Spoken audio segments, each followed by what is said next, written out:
Welcome back to BPV Outdoors. Today is the Minnesota small game opener. We are up here in northern Minnesota. I'm with my brother and my oldest son, and we are in the hunt for squirrels. We're here at this big old WMA. It's about a 1,000-acre, plenty of space to hunt. There's a lot of acorns in the back. We scouted this area, and it looks like it's promising. Our tactic today will be just sitting down, waiting for the squirrels to come to us instead of us going wandering around. So we have a couple places picked out, and we should have a lot of actions today. So stay tuned.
Right there, I see him.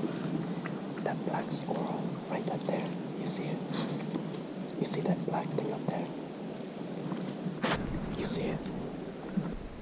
That black squirrel. Did you not see it? It's right. You don't see that little tree in front? Where the Y is? Yes. No, you point it this way.